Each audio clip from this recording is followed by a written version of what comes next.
Hey, what's up everyone, Mikey WF here with part 2 of my Kingdom Hearts 3 discussion. Today, we'll be talking about what we don't really like about the game.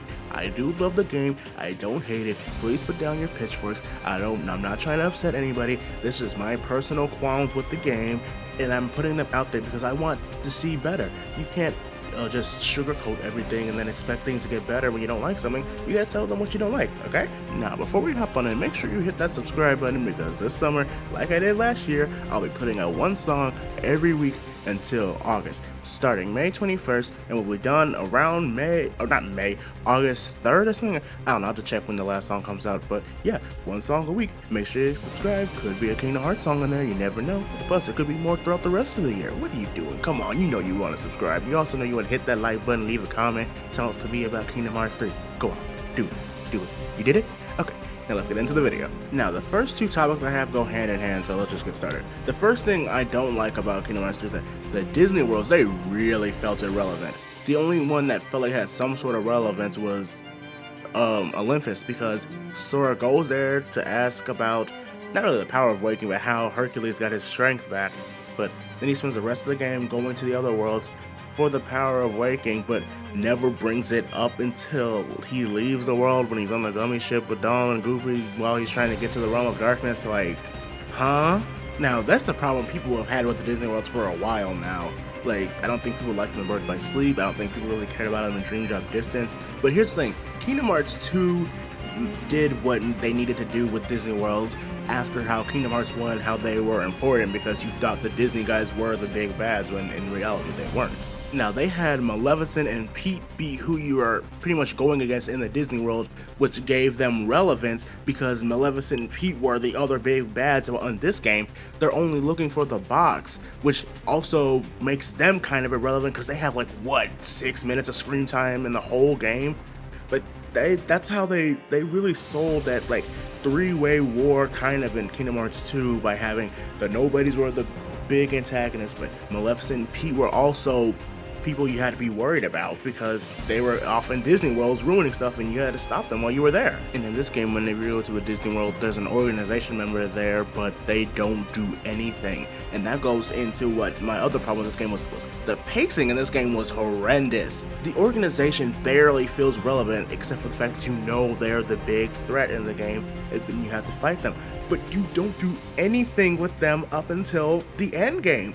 Once you save Aqua is really when the game starts, and they could have started it there if they really wanted to. I feel like when you ran into Marluxia, Larxene, and Vanitas, those should have been boss fights that either you lose or like don't really conclude. Especially the Vanitas one, when you run into him in Monstropolis, that should have been a fight, but Sora loses because you know what happens with the Yeetus Vanitas. But anyway, I feel like we should have fought Marluxia and Larxene in Corona and Arendelle, but those fights wouldn't necessarily conclude, like they would end after their health got to a certain amount because you can't beat them there because then you can't have the Keyblade War.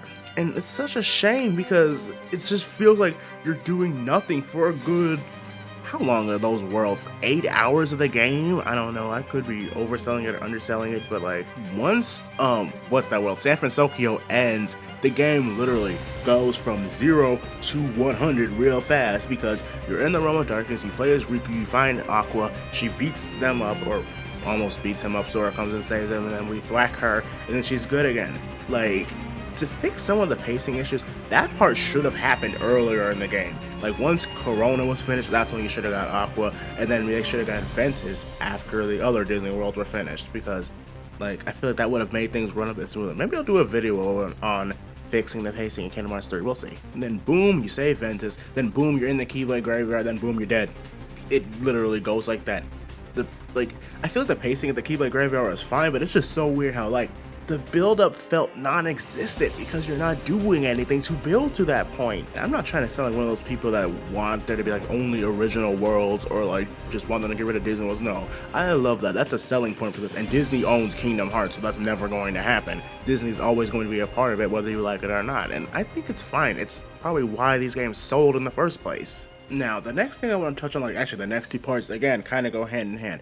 I don't like how they handled the other playable characters. Yes, I know the numbered games are supposed to be Sora games, and that's why it was what it was, or at least that's what the fans are trying to like justify why it is like that. But I feel like we should have played more of Riku, we should have played more as Aqua, and I feel like we definitely should have played as Roxas during that, when he comes back and during that boss fight. Like the whole part where you're facing the Seekers of Darkness, Sora felt like so self-inserted into those moments.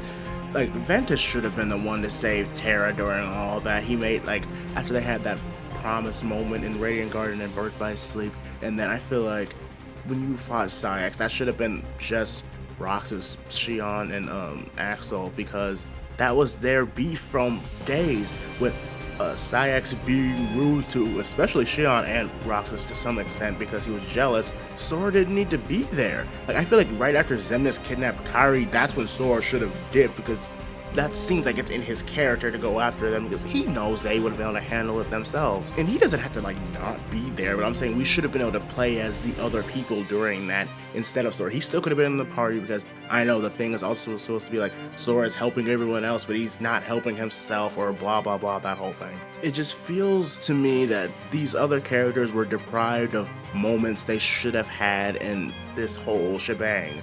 It's the end of an era, and then they didn't really contribute much, and that leads into my next point, that like the character relevancy for some of these people aren't there. Like, let's start off with my baby Xion. Like, after her like reveal basically that she was definitely coming back in Kingdom Hearts 3 in the last trailer, or whichever trailer it was, I was expecting there to be like subtle hints or foreshadowing to her throughout the game, especially with Axel somewhat kind of remembering her as things went on, or at least with training with Kairi. And Axel and Kairi were the other characters that got completely shafted in this game. Like, I feel bad. I know it's a meme with Kairi now, but like, she didn't deserve that. Come on. Like, I was totally expecting their training to be like playable segments throughout the game. Like, when you finish one part of Sora, it will just cut to them practicing. But we didn't see any of that. So they went through all that training just for nothing, really, because they didn't really contribute much. That's so uncool. And I guess Nording is like not what we thought it was, or at least not what I thought it was, because the organization's members did not seem that dedicated to Xehanort's plan at all. Like, other than the big 4 or 5 that cared, but like the other ones, Marluxia, Larxene, not Demex, Luxor, they did not, like, they all seem to not really have their own agenda, but like not care about what he wanted. Like, I thought when someone got Norded, they were just like another piece of Xehanort, since part of Xehanort's heart was in them, but clearly not, since Sayax literally found a way for Vexen to be able to give Demex, replica for Roxas to be recompleted, and he was one of the chosen, so he definitely had free thought, which is very odd to me. I thought they wouldn't have free thought, but oh well. And the last part I really did not like, I want to talk about, is that Xehanort's characterization in this. At the end, he basically turns around and says he wanted to become the world's protector and dictator of destiny. Like, are you kidding me? No, I don't fucking buy that, because you don't come in, ruin the lives of so many people, set up this big plan, just to turn around and be like, oh no, I'm a sympathetic old man, yes, I'm going to save you all, and yes, people.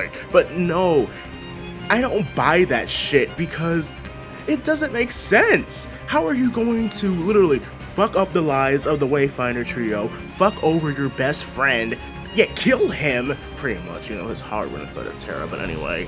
But the old explanation was that he was curious to see what lied beyond the Keyblade War.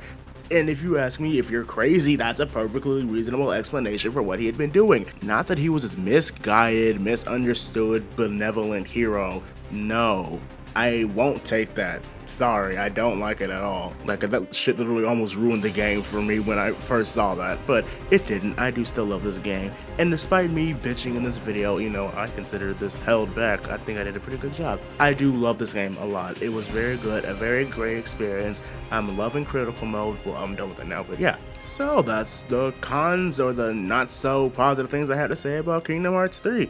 I do still love this game. If you want to hear a more positive take, go check out the pro video that I made about what I love about this game. Make sure you subscribe and leave a like because, again, we got lots of music coming out, dropping a lot of music this summer too. So make sure you stick around and listen to all that. Could be a Kingdom Hearts song, you know you want to stick around and listen. Anyway, this has been Mikey WF, and I'll catch you next time.